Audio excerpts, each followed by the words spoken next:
এটা মানে ট্ৰেনিং প্ৰশিক্ষণ সমাপ্তৰ পিছত কি ক'ব? বহুত ভাল লাগিছে যে আমাৰ 2020 চনৰ 15 ডিচেম্বৰত আমাৰ UPPL বিজেপি নেতৃত্বাধীন যিটো চৰকাৰ গঠন হ'ল প্ৰমোদ বড়ো ডাঙৰীয়াৰ নেতৃত্বত, তাৰ পিছৰে পৰা চিন্তা কৰা হৈ আছিল যে আমি বিভিন্ন মানুহক আমি 35 লক্ষ জনসাধাৰণ কেনেকুৱা সেৱা আগবঢ়াম, সকলো শ্ৰেণীৰ কথা চিন্তা কৰা হ'ল, সকলো বৰ্গৰ কথা চিন্তা কৰা হ'ল, সকলো আমাৰ এজ গ্ৰুপৰ কথা চিন্তা কৰা হ'ল, সকলো আমাৰ জনগোষ্ঠীৰ কথা চিন্তা কৰা হ'ল। তাৰ ভিতৰত আজিৰ যিটো মানে প্ৰগ্ৰাম হৈছে ইয়াত, সেইটো হৈছে যে স্কিল ট্ৰেইনিং দিয়া। স্কিল ট্ৰেইনিং দিয়াৰ কথাটো কিয় চিন্তা কৰিলে আমাৰ চৰকাৰে? কাৰণ বৰ্তমানৰ যুগত আমি জানো যে সকলোৱে চাকৰি পোৱাৰ কাৰণে কম্পিটেণ্ট নহয় বা এলিজিবল নহয়। এইটো চৰকাৰী ক্ষেত্ৰতেই হওক, প্ৰাইভেট ছেক্টৰতেই হওক, চাকৰি পোৱাটা বহুতেই টান হৈ গৈছে। কিন্তু যিবিলাকে চাকৰি নাপায়, আনএমপ্লয়ড ইউথসকল আছে, যিসকলে নিবনুৱা যুৱক যুৱতীসকল আছে, তেখেতসকলৰ ভৱিষ্যতটো কি হ'ব? আৰু বহুতে আছে যে পঢ়া শুনা কৰি কৰি পিছত এৰি দিয়ে, কাৰণ ঘৰত বহুত সংসাৰত বহুত কষ্ট, বহুত অসুবিধা, টকা পইচাৰো অভাৱ হ'ব পাৰে। তো তেনেকুৱা মানুহৰ ভৱিষ্যত কি হ'ব? এইবিলাক কথা আমাৰ চৰকাৰে প্ৰমোদ বড়ো ডাঙৰীয়াই চিন্তা কৰি আমাৰ যিটো চিট বিভাগ আছিলে, স্কিল এমপ্লয়মেণ্ট এণ্টাৰপ্ৰেনাৰশ্বিপ ডিপাৰ্টমেণ্ট, 1 কোটি টকাও আমাৰ বাজেট নাছিল। কিন্তু আমাৰ বাজেটখিনি তেখেতে প্ৰায় 12 গুণ বঢ়াই দি কিনি তেখেতে ক'লে যে এই ডিপাৰ্টমেণ্টৰ জৰিয়তে আমি গোটেই বিটিআৰত এনেকুৱা নিবনুৱা ল'ৰা ছোৱালী, স্কুল ড্ৰপ আউট ল'ৰা ছোৱালীবিলাকক আমি প্ৰশিক্ষণ, স্কিল ট্ৰেইনিং দিয়াব লাগিব। স্কিল ট্ৰেইনিঙৰ জৰিয়তে যাতে তেখেতসকলে নিজৰ ভৰিত নিজে থিয় দিব পাৰে, উপাৰ্জনৰ ৰাস্তা যাতে ওলাই ল'ব পাৰে, ইনকাম কৰাৰ কাৰণে, জীৱিকাৰ কাৰণে যাতে উপায় ওলাই ল'ব পাৰে। আৰু সেই মৰ্মে আমাৰ 5খন জিলাতে এতিয়া আমাৰ ITI বিলাকতো আছেই। ITIৰ বাহিৰত শ্বৰ্ট টাৰ্ম ট্ৰেইনিং কোৰ্চ আমি ইন্ট্ৰডিউচ কৰিবলৈ সক্ষম হ'লোঁ তেখেতৰ পৰা, যিটো আমি সহায় পোৱাৰ পিছত। আৰু এইটোৰ জৰিয়তে এতিয়া আমি টাৰ্গেট ল'লোঁ যে প্ৰায় 50,000 নিবনুৱা ল'ৰা ছোৱালীবিলাকক আমি ট্ৰেইনিং কৰাম, যাতে তেখেতসকলে নিজৰ ভৰিত যাতে নিজে থিয় দিব পাৰে, স্বনিয়োজিত যাতে হ'ব পাৰে।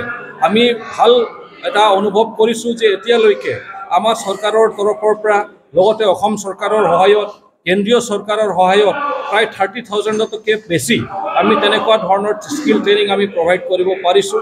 আৰু এতিয়া আমি চেষ্টা কৰি আছোঁ যে PMKVYৰ আৰু এটা ডাঙৰ এটা টাৰ্গেট পাবলৈ আমি বহুত আশা কৰিছোঁ। সেই টাৰ্গেটটো পাই গ'লে আমাৰ 50,000 টাৰ্গেটটো সম্পূৰ্ণ হৈ যাব। তো এতিয়া কথাটো হ'ল যে এই ট্ৰেইনিঙৰ পিছত 2 ধৰণৰ ট্ৰেইনিং আছে, এটা হ'ল ৰেচিডেঞ্চিয়েল, এটা হ'ল নন ৰেচিডেঞ্চিয়েল। ৰেচিডেঞ্চিয়েল হৈছে যিবিলাকে ঘৰৰ পৰা মানে তেখেতসকলে বাহিৰত থাকি, মানে য'ত মানে প্ৰশিক্ষণ কেন্দ্ৰ, ট্ৰেইনিং চেণ্টাৰত থাকি তাতে 3 মাহ থাকিব লাগিব। খোৱা লোৱা, এডমিশ্যন ফিজ, কোৰ্চ ফি, ট্ৰেইনিং ফি চব ফ্ৰী দিয়া হয়। আৰু তেখেতসকলক কোৰ্চ কমপ্লিট হোৱাৰ লগে লগে জব প্লেচমেণ্ট দিয়া হয়, যিবিলাকে বাহিৰত যাব খোজে।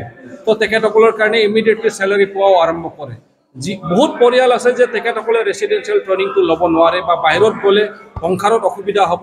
তেখেতসকলৰ কাৰণে হ'ল নন ৰেচিডেঞ্চিয়েল ট্ৰেইনিং, যিটো নেকি আজি ইয়াত হৈ আছে। যে 3টা জব ৰ'ল, বিশেষকৈ আমাৰ টেইলৰিঙৰ কাৰণে ছেল্ফ এমপ্লয়ড টেইলৰিং, প্লাম্বাৰ আৰু আমাৰ এছিষ্টেণ্ট ইলেক্ট্ৰিচিয়ানৰ ইয়াত আজি হৈ গ'ল। এইটো ঘৰৰ পৰাই আপ ডাউন কৰি তেখেতসকলে ট্ৰেইনিংটো ল'ব পাৰিছে। কমপ্লিট কৰাৰ পিছত আমি তেখেতসকলক স্কিল ইণ্ডিয়া NSDC চাৰ্টিফাইড চাৰ্টিফিকেটো দিলোঁ, যিটো নেকি অল ইণ্ডিয়া ভেলিড হয়, ভাৰত চৰকাৰে এপ্ৰুভ কৰা এটা চাৰ্টিফিকেট আৰু ৰিকগনাইজ কৰা এটা চাৰ্টিফিকেট। আৰু তাৰ লগে লগে যে তেখেতসকলে যাতে হাবাথুৰি খাব লগা নহয় যে মই টেইলৰিং শিকিছোঁ, চিলাই শিকিছোঁ, চিলাই মেচিন ক'ৰ পৰা পাম, কোনে মোক টকা দিব, কোনে কিনি দিব।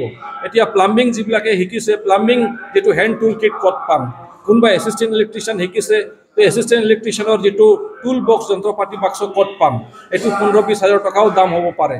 তো তেনেকুৱা ধৰণৰ মানে চিন্তাত যাতে পৰিব লগা নহয়, হাবাথুৰি খাব লগা নহয়, আমাৰ চৰকাৰে ইমান ধুনীয়া ভাবিছে যে ট্ৰেইনিঙো দিম, চাৰ্টিফিকেটো দিম, আৰু তাৰ লগে লগে চিলাই মেচিনো দিম, টুল কিটো দিম, যাতে ইমিডিয়েটলি উপাৰ্জনৰ ৰাস্তাটো ওলাই যায়। সেইটোৱে বহুত ভাল লাগিছে যে আজি ট্ৰেইনিজবিলাকক আমি সেইখিনি হেণ্ড অভাৰ কৰি দিব পাৰিছোঁ। ধন্যবাদ। এনেধৰণৰ কাৰ্যসূচীৰ জৰিয়তে নিবনুৱা সমস্যা লাঘৱ কৰিব পাৰিব বুলি আপোনাৰ বিশ্বাস হয়? নাই, নিশ্চিতভাৱে বৰ্তমান যুগটোৱে হৈছে যে যিসকলে স্কিল্ড হয়, যিবিলাকে নিজকে ট্ৰেইন কৰি লৈছে, তেখেতসকলে পৃথিৱীৰ যিকোনো কোণাত গৈ তেখেতসকলে উপাৰ্জন কৰিব পাৰিব। কিন্তু যিবিলাক আনস্কিল্ড হয়, একো ট্ৰেইনিং নাই বেচাৰাবিলাকৰ, তো সেইবিলাকৰ কাৰণে মানে নিজৰ জাগাতে তেখেতসকলে হাবাথুৰি খাব লগা হৈ যায় যে মই কেনেকৈ ইনকাম কৰিম। এটা যিটো আয় উপায় আছে, হয়তো কোনোবাই খেতি কৰি আছে, তাৰ বাহিৰত যদি সি বেলেগ প্ৰশিক্ষণ লোৱা নাই, ট্ৰেইনিং লোৱা নাই, তেনেহ'লে যদি বাই চান্স খেতিটো যদি নষ্ট হৈ গ'ল, সি ক'ৰ পৰা তাৰ মানে জীৱিকাটো কেনেকৈ চলাব।